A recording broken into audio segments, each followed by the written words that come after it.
छोटे और कम जानकार लोगों को तो माफ़ किया जा सकता है कि चलिए भाई, उसको जानकारी नहीं है इसीलिए वो दो भाइयों के बीच, चार भाइयों के बीच लड़ाई लड़ रहा है, या उसको डर है कम पढ़े लिखे या ना समझने वाले लोगों के बीच, तो हम मान सकते हैं कि उनको डर लग रहा है या किसी ने डरा दिया है इसलिए वह इस तरह का बात कर रहा है।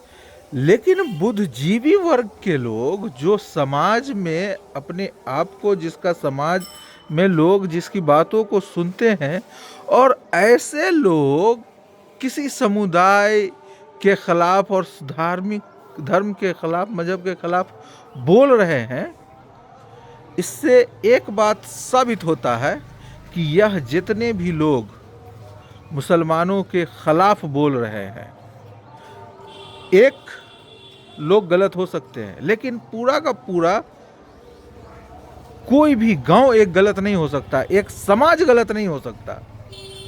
हम हिंदुस्तान के लोग हिंदुस्तान की आइडियोलॉजी को फॉलो करते हैं। यहाँ हमें बचपन से सिखाया गया कि 10 बोले पंच, पंच बोले खुदा, मतलब ईश्वर। मतलब 10 लोग अगर किसी चीज को बोल रहा है गलत तो वो गलत है। आप बताइए, उन 10 लोगों को चुन कर सरकार अपने थ्रू इस्तेमाल कर रही है, छोटे छोटे संगठन के तौर पर अजीब अजीब तरह का पेच लगाकर। इससे सिर्फ और सिर्फ हेट स्पीच के लिए, मुसलमानों के प्रति नफरत पैदा करने के लिए, मुसलमानों के प्रति उन्माद फैलाने के लिए, ये करने का मुख्य वजह कि सत्ता में विराजमान रहे हैं। लेकिन हकीकत जमीन पर इससे विपरीत है। देश की ऐसी स्थिति है कि अब बुद्धिजीवियों को भी डर लगने लगा है कि भाई किसी भी समय देश में गृह युद्ध हो सकता है।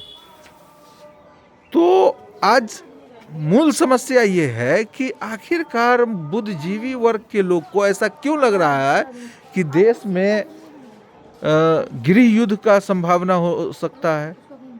इसका खास वजह है। इस वजह पर मेन बात करने की जरूरत है, आवश्यकता है।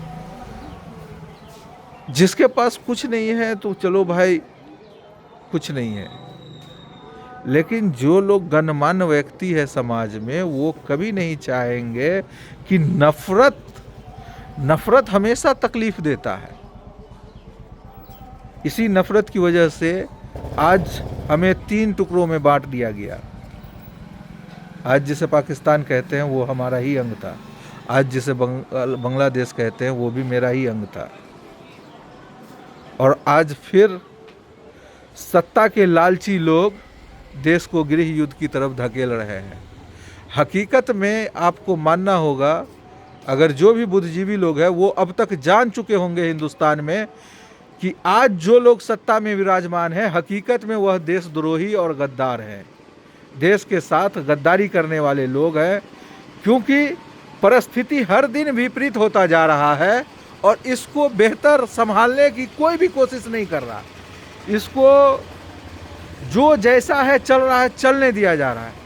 जो कल को इसका बहुत भयानक रूप समाज देखेगा।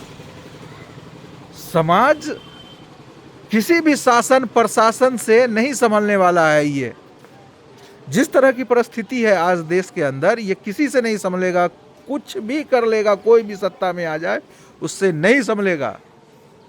देश को ऐसे मझधार पे लाके खड़ा कर दिया है। जब तक देश की आम जनता को बदलना होगा, एक एक लोग को बदलना होगा, पूरे समाज, हिंदुस्तान में जितने भी लोग हैं सबको इकट्ठा होकर इन नफरत फैलाने वाले लोगों के खिलाफ सख्त कार्रवाई करने की आवश्यकता है।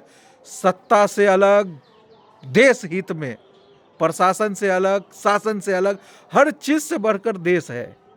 यहाँ तक कि आपकी जान से, हमारी जान से ऊपर हमारा मुल्क है।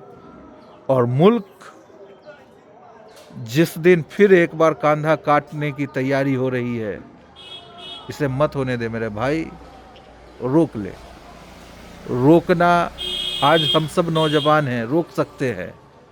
इन 10, 20, 50, 100 लोग को दिमाग से आतंकवादी बनाकर सड़क पर छोड़ा गया है कि मुसलमानों के साथ हीट स्पीच करिए, उसके साथ मारपीट कीजिए।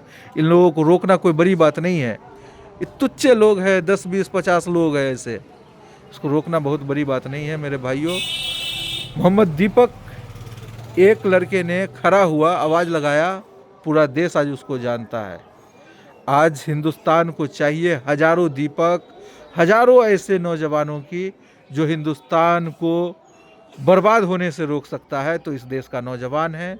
मेरे भाइयों, जहाँ भी नफ़रत फैलाने वाले लोग मिले, समझ जाइए अगर कोई पुलिस है वो नफ़रत फैला रहा है, जात धर्म मजहब देखकर काम कर रहा है, समझ जाइए कि यह भी आतंकवादी संगठन और गतिविधियों में संलिप्त है। ये कोई भारत का पुत्र नहीं, सपूत नहीं है। ये भारत का वो कपूत है जो किसी का नस्ल, किसी का जात, किसी का रंग, किसी को के साथ भेदभाव कर रहा है, तो समझ जाइए कि ये आतंकवादी संगठन से जुड़ा हुआ लोग है। चाहे वो कोई भी हो, चाहे वो मेरा भाई हो, आपका भाई हो, आपके रिश्तेदार हो, जो भी हो, अगर वो नफ़रत फैला रहे हैं, एक हिंदुस्तानी को दूसरे हिंदुस्तानी से लड़ाने की कोशिश कर रहे हैं, तो आपको आतंकवादी पाकिस्तान में ढूंढने की आवश्यकता नहीं है। आपको पाकिस्तानी अपने बीच ढूंढने की आवश्यकता है, अपने आसपास इर्द गिर्द में ढूंढने की आवश्यकता है। उसको दाढ़ी टोपी टीका चंदन में ढूंढने की आवश्यकता नहीं है। वो किसी भी रूप में आपके बीच होगा। अब आपको तय करना है कि इससे बचना कैसे है, अपनी मातृभूमि को बचाना कैसे है, इस हिंदुस्तान की सुरक्षा कैसे होगी। इसके लिए आप हमें सबको संगठित होकर इस नफ़रत फैलाने वाले लोगों को दूर करना होगा। हमारा लाख झगड़ा हो एक दूसरे से, लेकिन हम भाई हैं। हर घर में विवाद होता है, इसका ये मतलब नहीं है कि एक भाई दूसरे भाई का कत्ल कर दे। आज जो हिंदुस्तान में कत्लेआम हो रहा है, यह उस नफ़रत फैलाने वाले लोगों की वजह से ही हो रहा है। इसे रोकना हमारा और आपका धर्म है, और इससे बड़ा धर्म कुछ हो ही नहीं सकता। जो एक मजलूम को मारने से रोका जाए, वही धर्म है। निहत्थे को मारना पाप है। कहीं भी, किसी भी धर्म में, किसी भी शास्त्र में बेकसूर को मारना सबसे बड़ा आतंकवाद है। अगर कहीं भी कोई भी बेवजह बेकसूर किसी भी हिंदुस्तानी को टारगेट करता है, तो आपका धर्म बनता है कि उसके खिलाफ मुखर होकर आवाज़ उठाए। मैं अपनी वाणी को यहीं समाप्त करता हूँ, इस ख्वाहिश के साथ कि लोग एक बार फिर अमन और चैन का हिंदुस्तान बनाएंगे और मोहब्बत का हिंदुस्तान बनाएंगे। धन्यवाद।